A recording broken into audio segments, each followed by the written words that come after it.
History is not just a series of grand, inevitable events. Sometimes, the entire destiny of a nation pivots on a single choice made by one person at one crucial moment. This is the story of such a decision, a choice that pulled a country back from the brink of civil war and set it on an entirely new and unimaginable path. Welcome to South Africa, 1994. The air is thick with a mixture of hope and fear. For the first time in its history, the nation holds a truly democratic election. Millions of black South Africans, after decades of brutal oppression under the apartheid regime, are finally able to cast their vote. And as the results pour in, it's clear, Nelson Mandela and the African National Congress have won a landslide victory. For so many, this is a moment of pure euphoria, the dawn of a new era. But for others, it's a moment of deep-seated terror. The white minority, who had held power for centuries, now face a future they cannot predict. They have been the architects and enforcers of a system that stripped black citizens of their rights, their land, and their dignity. They remember the slogans of the anti-apartheid struggle, slogans that promised retribution. They fear revenge. They fear that the new government will do to them what they did to others. The country is a powder keg. Armed right-wing extremist groups are mobilizing. The economy is fragile. The security forces, still staffed by many who served the old regime, are on edge. A single spark could ignite a conflict that would tear South Africa apart, a bloody civil war that would make the decades of struggle pale in comparison. The world watches, holding its breath. In this moment, all eyes turn to one man, Nelson Mandela. He has spent 27 years in prison for fighting against this very system. He was separated from his family, subjected to hard labor, and denied the most basic human freedoms. If anyone has a right to be angry, to demand justice, to seek vengeance, it is him. Many of his supporters expect it. Many of his opponents fear it. The path of retribution is wide open. It is the path most leaders in his position would have taken. And this is where the pivotal decision is made. Fresh from his victory, Mandela addresses the nation. But the words he speaks are not the ones people expect. Instead of calling for trials and punishments, instead of speaking of winners and losers, he speaks of healing. He speaks of unity.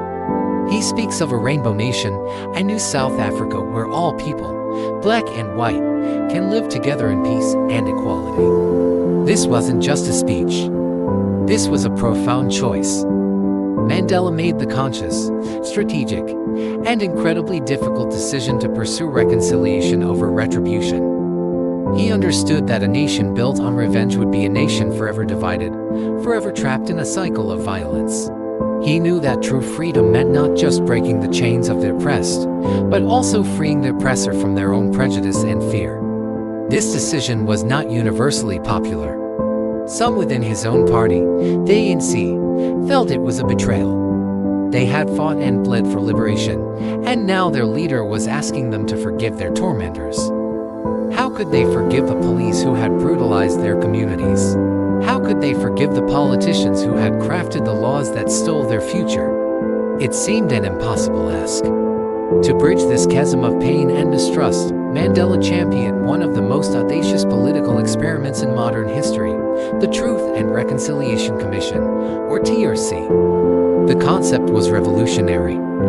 It wasn't about mass prosecutions or show trials.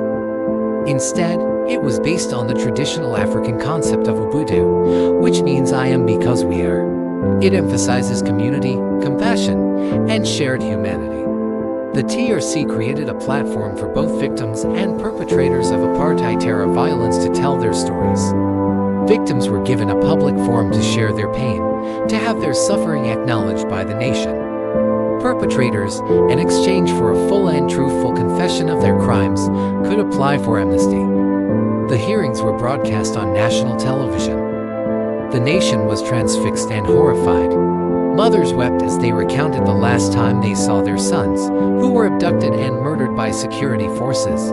Former police officers, their faces contorted with shame, confessed to torture and assassination. It was raw and filtered. and deeply painful process. It forced all South Africans, regardless of their background, to confront the horrific truth of their shared past. There were heartbreaking moments, like the testimony of an officer who, after describing how he had killed an activist, turned to the man's widow in the gallery and begged for her forgiveness. And in an act of almost superhuman grace, she granted it, stating that holding onto hate would only consume her. This was Mandela's decision in action. It was messy, imperfect, and emotionally devastating. But it worked. It lanced the boil of unspoken history. Instead of allowing secrets and lies to fester, breeding resentment that could explode into future violence, the TRC brought the truth out into the open. It didn't erase the pain, but it created a shared foundation of truth from which a new nation could be built. Mandela led by example. He famously invited his former jailer to his presidential inauguration. He had tea with the wife of the architect of apartheid. He learned the Afrikaans language and the national anthem of the old regime. Perhaps most symbolically, during the 1995 Rugby World Cup, he walked onto the field wearing the Springbok jersey, a symbol deeply associated with white Afrikaner nationalism, to support the predominantly white national team. When he did this, the crowd, mostly white, erupted into a chant, "Nelson, Nelson, Nelson." In that moment, he wasn't just a black president, he was their president. He showed them that they had a place in the new South Africa. He replaced their fear with a sense of shared national pride. This single gesture did more to unite the country than 100 laws or 1,000 speeches could have. Of course, the path of reconciliation was not a magic wand. South Africa today still faces enormous challenges. The economic legacy of apartheid is vast, with staggering inequalities still dividing society along racial lines. There is crime, there is corruption, and there is deep-seated social tension. The journey is far from over. But what would have happened if Mandela had made a different choice? What if he had chosen the path of vengeance? It is almost certain that South Africa would have descended into a brutal civil war. The economic progress, the democratic stability, the very existence of the Rainbow Nation would have been impossible. Millions could have died. The country would be a smoldering ruin. Instead, Nelson Mandela's decision to prioritize forgiveness over vengeance stands as one of the most powerful acts of leadership in the 20th century. He understood that true strength isn't found in the ability to crush your enemy, but in the courage to turn that enemy into a partner. He proved that a nation's future does not have to be dictated by its past. His choice changed the course of South Africa forever, offering a powerful lesson to a divided world that even in the face of unspeakable pain, reconciliation is possible. It showed us that the most difficult path, the path of grace and forgiveness, is sometimes the only one that leads to a true and lasting peace. Thank you for watching. If this story moved you, please consider liking this video and subscribing to our channel for more stories about the decisions that have shaped our world.